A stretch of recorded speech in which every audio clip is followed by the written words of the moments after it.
Senhor deputado, muito bom dia. Nós agradecemos a deferência de nos conceder mais essa entrevista. E começamos exatamente por aí, senhor Eduardo. O governo sancionou ontem esse orçamento aí 2021, vetando aí pontos exatamente elencados pelo Congresso. Como o senhor vê este fato? Bom dia. Olha, bom dia, Glauco, bom dia aos amigos da SP Rio Mais. Olha, o governo é confuso, né? Ele faz tudo de um jeito atabalhoado. Na verdade, isso foi mais polêmico do que o necessário. O que acabar acontecendo, o que a base do governo fez, eles rasparam o tacho, ou seja, no orçamento, diferentemente do que foi divulgado pela imprensa, de que foram tiradas rubricas de despesas obrigatórias, não, na verdade, foram tiradas rubricas obrigatórias, mas essas despesas, elas estavam superestimadas. É sempre assim, um bom governante, ele tem que guardar um certo recurso no orçamento para emergências, né? Então onde é que você faz isso? Tem umas rubricas que são clássicas, emergenciais, está lista, e todo governante, ele tem que esconder um pouco de dinheiro no orçamento para uma emergência, como eu disse, senão vem as demandas, o pessoal da saúde vem pedir, o pessoal da educação vem pedir, o pessoal do esporte vem pedir, e você, quando tiver uma emergência, uma catástrofe, você fica sem nada. Bom, como o pessoal, a base do governo, o próprio presidente, o próprio Palácio não confiam mais no Paulo Guedes, o que eles fizeram? Eles fizeram um grande acordão, né, e recalcularam esses gastos e enxugaram, né? Mas não houve nada assim de tirar dinheiro de onde ia faltar. Eles perceberam que para aposentadorias tinha o dinheiro mais do que necessário, seguro-desemprego tinha mais do que necessário, que eu falei, essas gorduras. E foram lá e falaram o seguinte, olha, o Bolsonaro, combinado com a base do governo, falou o seguinte, olha, eu não confio no Paulo Guedes, ele não vai ficar com esse poder, esse dinheiro sobrando, esse dinheiro vem para nós, né? E foi distribuído, foram dados 6 bilhões para o presidente, uma rubrica, o relator falou para mim, quando eu fui reclamar para ele do corte, 200 milhões da entrega dos KC-390 na Embraer, ele explicou para mim e falou, Eduardo, foi tudo combinado com o Bolsonaro. A gente deixou 6 bilhões para uso exclusivo do presidente e aqui ninguém confia mais no Paulo Guedes. Então, foi isso que eles fizeram. Como isso deu uma polêmica muito grande, eles se alinharam agora, né? E cortaram 10 bi, ou seja, deram um pouco mais de margem de manobra para o governo. Mas, no fundo, nunca ia faltar. Por quê?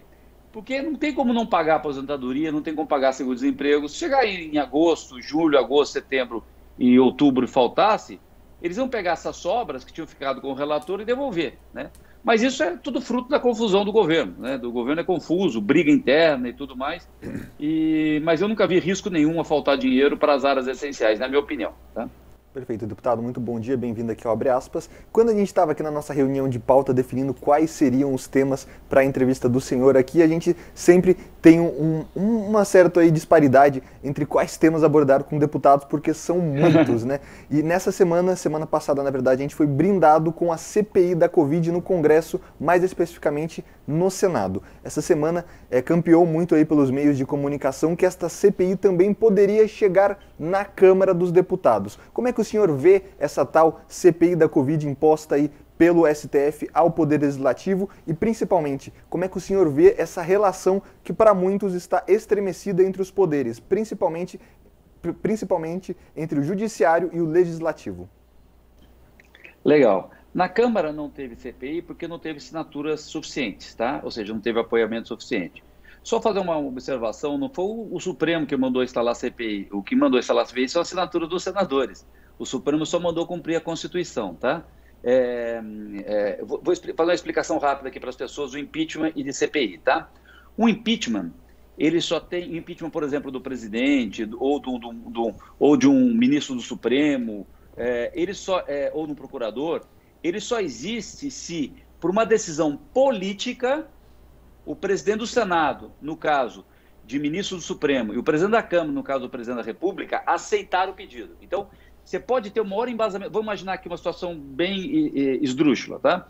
Um presidente da República comete um crime gravíssimo, que o país inteiro está revoltado, tá? E alguém dá entrada no pedido do impeachment. Se o presidente da Câmara não aceitar, não existe tramitação do impeachment. É uma decisão política que está escrito na Constituição. Ele tem esse poder de aceitar ou não. Uma vez aceitou, ele começa a tramitar e para dar impeachment você tem que ter a votação no plenário, tá claro? Então, impeachment, para você ter uma adesão política. No caso, o ministro Supremo é o presidente do Senado. Então, se o presidente do Senado não aceitar o início do processo do impeachment do ministro Supremo, não tem impeachment, nunca vai caminhar, tá claro? Vamos lá. CPI não é assim.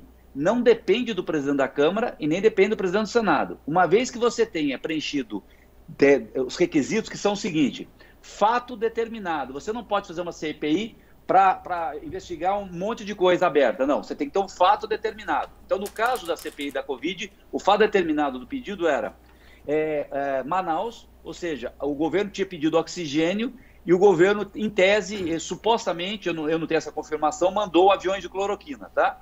E aí morreu um monte de gente. E o segundo ponto é bastante específico. Por que não comprou o ano passado? De quem foi a decisão de rejeitar a compra de vacinas da Pfizer que seriam entregues a partir de dezembro? Então, são dois fatos determinados. O segundo ponto, para você complementar uma CPI, você tem que ter assinaturas necessárias de senadores, mínimas, tá? E eles tinham. Uma vez tendo esses dois pré-requisitos, o presidente do Senado não tem o poder de segurar. E ele estava segurando. Por isso que alguém foi no Supremo e o Supremo falou: olha, presidente, impeachment o senhor pode engavetar. CPI, a Constituição não lhe dá esse direito. Então não foi o Supremo que mandou ter CPI.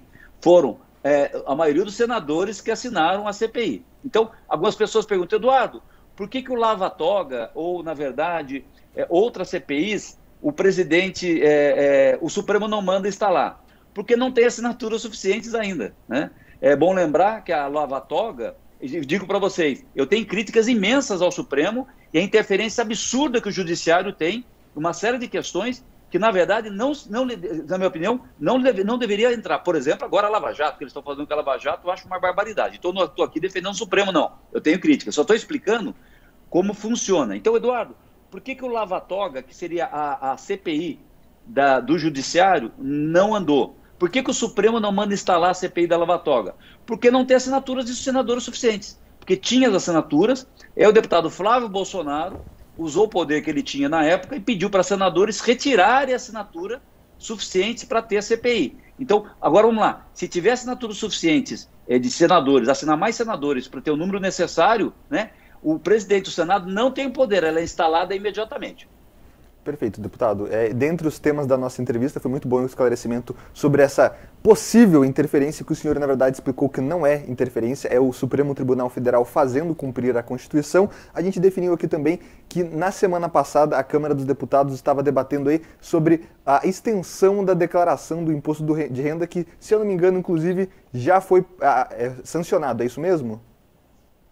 Sim, eu votei a favor, porque um ano de pandemia, a vida das pessoas está muito confusa e a gente permitir uma postergação dessa data, inclusive já foi votada e aprovada, você tem toda a razão. É importante, quem quer fazer antecipadamente não é prejudicado. Por exemplo, quem tem restituição e que já deve declarar em abril, em maio, em março, abril, não há prejuízo. Para quem quer antecipar, ele foi um benefício para quem está se sentindo confuso nesse momento, a sua vida está bastante atribulada, e ele quiser ganhar um tempo para isso. Por isso já foi, inclusive, aprovado.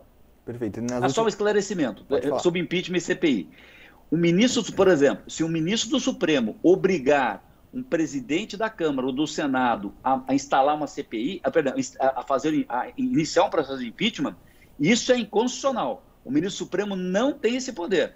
O presidente da Câmara e do Senado pode politicamente iniciar ou não o processo. Perfeito. E ainda falando sobre Gente, isso não é tudo minha opinião, não. Só estou explicando a Constituição. Eu tenho opiniões sobre cada um dos sistemas, se alguém quiser saber. Eu acho que o Judiciário está exagerando, o Supremo está se metendo em coisas que ele não deve, tá? Mas eu só estou explicando como funciona para a gente saber criticar e corrigir onde é o problema corretamente. Perfeito. Então, já vou dar aqui a palavra para o senhor dar sua opinião nesse momento, sua opinião legislativa, quando a gente fala de possível tensão entre o Judiciário, Executivo e o Legislativo. Certamente vem na mente aí a prisão do deputado Daniel Silveira, que aconteceu aí no começo do ano. Muitos consideram que a prisão aí determinada pelo ministro do STF não era válida porque não configurava flagrante. Na sua opinião, essa possível tensão entre os poderes existe? E tudo isso começou realmente com essa prisão do deputado Daniel Silveira? É isso que nós estamos falando agora há pouco. O Judiciário, na minha opinião, está se metendo demais em áreas que, na verdade, não deveriam. Às vezes, por exemplo, qual a diferença? Eduardo, mas a gente não gosta dos políticos, a gente não gosta da Câmara, tudo bem. Só que tem uma coisa, um político você troca a cada 4 anos, um juiz você não troca, então toma cuidado. O juiz deveria dar decisões baseadas somente na Constituição. Agora, vamos lá, a população, vamos lá, como é que funciona a democracia? A população pressiona os seus representantes, vai lá e escolhe um representante para que ele mude uma lei. Aí você debate 2 anos uma lei, aí você muda essa lei que de acordo com a maioria da população. Aí chega um juiz e fala que não vale a lei. Está errado isso, né? Se a lei está escrita, está explícita lá, né? Não há o que você fazer. Por exemplo, agora, a barbaridade que fizeram com a Lava Jato. Como é que depois de 5 anos você diz que o fórum adequado não era Curitiba? Nem vou entrar no mérito se era Curitiba ou não. Se lá não era o fórum adequado, existiram N recursos à época, né? Já tinham dado a decisão lá atrás e foi negado, né? Como é que pode agora, depois de 5 anos, falar assim, nada do que foi feito foi válido porque não era lá em Curitiba, era em Brasília? É óbvio que o Judiciário, na minha opinião, o Supremo, na minha opinião, eu discordo da decisão do Supremo nesse caso. Até se Curitiba não fosse o fórum adequado, é lá no início do processo que você tem que falar. Como é que você anda 5 anos, você faz dezenas de julgamentos, milhares de recursos, decisões de primeira instância, segunda instância, terceira instância, tá certo? O próprio Supremo negou lá atrás e que confirmou que Curitiba era adequado, e agora, depois de 5 anos, você vem dizer que não é Curitiba? É óbvio que alguma coisa está errada nisso, é óbvio que o nosso judiciário dessa forma vai se desmoralizando, né? Desculpa, eu estou sendo injusto, eu sempre combati a generalização, eu não vou generalizar agora também, tá? Então deixa eu retirar o que eu estou falando, meu judiciário. É lógico que a posição de alguns juízes, né, que na minha opinião querem fazer interpretações que na verdade só quem pode fazer é o legislador, ou seja, o representante do povo, que o povo pode trocá-lo, né? Então, essa é a minha crítica. Eu estou sendo injusto com o judiciário de uma forma geral. Você tem, a maioria dos juízes são bastante conscientes e tudo mais. Da mesma forma que eu acho que quando você fala, os políticos são corruptos. Não, cara, fala lá. Fala qual é o político corrupto para que a gente possa pontuar e não generalizar. Perfeito. Para a gente encerrar a nossa entrevista, deputado, um dos pontos que você inclusive colocou nas suas redes sociais comemorando essa semana foi a volta do debate à Câmara dos Deputados da prisão após segunda instância. Para quem não lembra, o STF, alguns anos atrás, declarou aí que o Legislativo deveria colocar trechos específicos para considerar ou não a prisão em segunda instância, após a condenação em segunda instância, válida. Como é que o senhor está atuando nesse projeto? Como é que você vê principalmente esse projeto de emenda constitucional? Eu sou a favor da prisão em segunda instância, eu sou a favor que se aprove uma lei de prisão em segunda instância, uma vez que o Judiciário disse que não tem validade, né? Eu acho que essa interpretação foi muito rigorosa, eu gostava da interpretação antiga, de você poder prender após a segunda instância, né, quando necessário, ou não, por decisão do Judiciário. Essa decisão que o Supremo deu, ele praticamente extinguiu a prisão em segunda instância, né, que uma interpretação que ele tinha dado lá atrás como sendo possível, né, é óbvio que a Lava Jato e o Lula acabou sendo influenciado por isso, então nós temos que votar uma lei para isso. Existe um projeto na Câmara, ele não está finalizado ainda, mas eu apoio a prisão em segunda instância, e o que, na verdade, ele é bastante complexo essa matéria, gente, eu nem vou aqui tomar o tempo dos nossos ouvintes, nossos telespectadores, porque dependendo da vírgula que você coloca na lei, ela pode pegar coisas pequenas, entendeu? Briga de vizinho, esse tipo de coisa, tá? Que não é o objetivo dessa lei. Então, ela tem que ser muito bem construída, né? Para não ser contestada lá na frente. O que todo mundo gostaria é o seguinte, que graves crimes de corrupção ou outros crimes, não só de corrupção, tem crimes mais graves do que corrupção, né? Uma chacina, por exemplo. Então, o que a gente gostaria, acho que a população gostaria, e eu gostaria também, e eu vou votar quando isso estiver colocado, é que possa, a partir da segunda instância, já cumprir a pena. É isso que nós estamos discutindo. A Lava Jato só veio exacerbar esse assunto e mostrar, e houve essa grande reação, porque, na verdade, queriam soltar os caras, né? Essa é a grande verdade. E o problema foi o Lula, tinha um grande movimento político de pressão para ajudar o Lula, e isso acabou sendo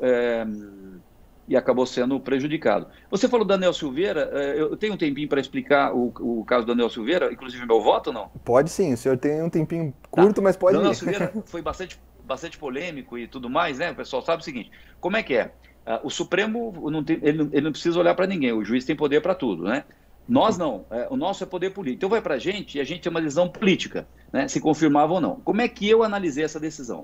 O que eu fiz? Né? Era bastante difícil, porque juridicamente, o que eu fiz? Eu peguei minha equipe e consultei o que eu fiz para dar o meu voto. Meu voto é político, não existe voto legal ou voto ilegal. O voto é sempre político. Um deputado, um senador, pode votar como ele quiser, de acordo com a sua consciência, como um jurado no júri. Estou explicando para as pessoas. O voto de um deputado, no vereador, ele se assemelha de um jurado. Ele pode votar como ele quiser. Um juiz não. O juiz tem que seguir o que está escrito na lei. Um jurado, por exemplo, um cara 70 pessoas, tá certo? Tem N provas, tá? Um juiz, se tomar uma decisão de absolvê-lo, isso pode ser corrigido. Um jurado não. Se o jurado, um júri de pessoas, está decidido, tá? A decisão do júri é diferente da decisão de um juiz, tá? Ela não precisa ser técnica, tá certo? É a mesma coisa. Eu expliquei a diferença da emissão de uma CPI, é a mesma coisa. Então, o Daniel Silveira, quando veio, eu fiquei na dúvida.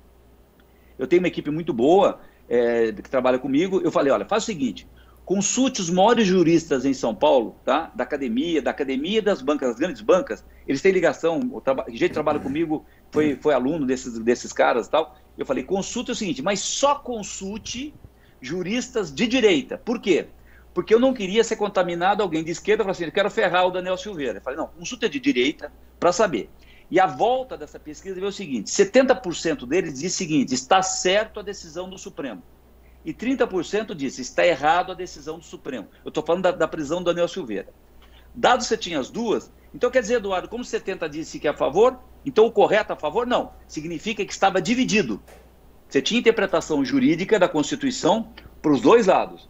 A favor da prisão, da manutenção da prisão e contra a manutenção da prisão. E aí o que eu fiz?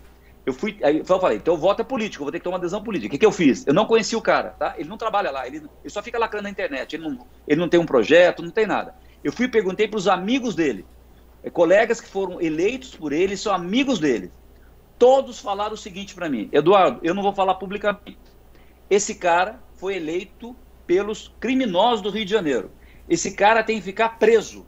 Isso, amigos deles, eleitos juntos com eles, inclusive pelo mesmo partido dele. Aliás, tem uma declaração de um delegado federal, um deputado federal, colega de partido dele, que é delegado federal licenciado, dizendo que ele realmente é uma pessoa que não deveria estar solta, tá certo? Então, o que eu fiz? Eu perguntei para eles, olha, se os amigos deles, falaram, Eduardo, eu não vou falar publicamente, porque ele é meu amigo, mas o seguinte, esse cara tem que ficar preso, tá? Então, o que eu fiz? Eu consultei juristas de direita, né, que na verdade não, por eles são deputados de direita, né, ligado ao Bolsonaro e tal. E a prova de que esse pessoal queria, os próprios amigos dele têm esse conceito. Aí eu decidi o meu voto, pela manutenção da prisão dele, né, depois que eu vi os seus amigos. A prova disso é que após a prisão dele, né, o procurador-geral ligado ao Bolsonaro pediu a prisão dele. O ministro, o primeiro voto pela manutenção da prisão dele, depois da decisão do ministro, acho que foi o ministro Barroso que deu a primeira decisão, foi o ministro indicado pelo Bolsonaro, que é amigo do Daniel Silveira. A primeira ele falou o seguinte, tem que manter preso. E você não viu nenhuma declaração de nenhuma pessoa ligada à família Bolsonaro ou do Bolsonaro depois disso para pedir para soltá-lo, né? Então mostra, na verdade, que ele era uma pessoa complicada. Deputado Eduardo Cury, pandemia, tempos obscuros para a população brasileira. A despeito de todo literalmente sofrimento por que passa a situação, temos aí um caráter de alguma confusão política que se assemelha aí ao cidadão e ao eleitor. Eu gostaria que o senhor, como deputado federal, representante da nossa região aqui, desse nesse momento em que dentre os meandros da política causam aí uma certa insegurança em toda a população, que o senhor, como membro da casa, pudesse dar uma mensagem aos eleitores, à população, a respeito exatamente da atuação desta casa e da atuação do governo como um todo aí no Legislativo, frente a esse, repito, obscuro momento que vive o cidadão brasileiro. Glauco, você falou a coisa mais importante. Nós estamos aqui, eu estou respondendo algumas perguntas para vocês, são extremamente importantes, mas vamos falar, tem uma coisa mais importante, que é a saída da pandemia, né?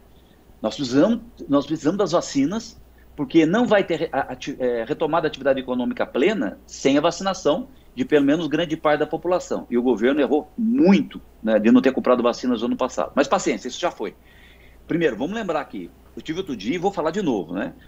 Nós judiamos demais dos empreendedores, do dono de restaurante, dono de bares, né? Gente que não está podendo trabalhar, está sofrendo nesse momento, né? Sofrendo nesse momento. Depois, milhares de vidas perdidas, não tem volta. Amigos, parentes, avós perderam a vida, né? Então, muita gente machucada ao longo do caminho, ou que perdeu a vida, ou perdeu seus negócios, quebraram seus negócios, né?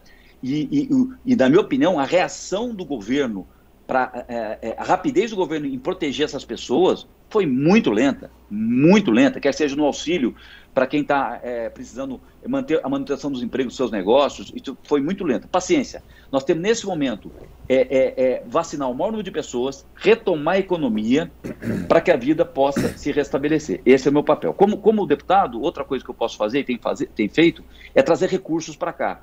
Eu tenho brigado muito, foram mais de 100 milhões já que eu trouxe para a região do Vale do Paraíba, principalmente para a área de saúde, todas as entidades de saúde eu busquei ajudar, as prefeituras também para compensar seus orçamentos, que houve queda de arrecadação, né, por causa da crise econômica. Então, é isso que eu tenho feito, porque isso sobra para mim, porque os deputados, tem colegas meus, muito bons deputados, que votam como eu, assim, na minha opinião, são votos corretos, né, ou pelo menos que o meu eleitor gostaria, e muito correto. Só que eles, na verdade, só ficam na internet, né, ou seja, só lacrando na internet.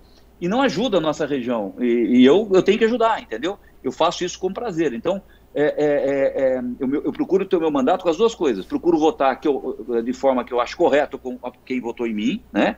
Pelo menos erro às vezes, mas procuro votar corretamente. Mas eu também procuro ajudar, porque tem cara que só fica na lacração da internet, né? Fazendo e na verdade não ajuda, né? E eu faço isso. Então, buscar dinheiro para ajudar as prefeituras, as santas casas, as entidades sociais, o GAC, o Pio 12, o Antoninho, Santa Casa de São José, eu trouxe recursos para todos eles antes disso, para pelo menos diminuir a dor de quem precisa atender no atendimento de saúde nesse momento de enorme gravidade. Eu acho que é isso que nós temos que centrar, viu, Glauco?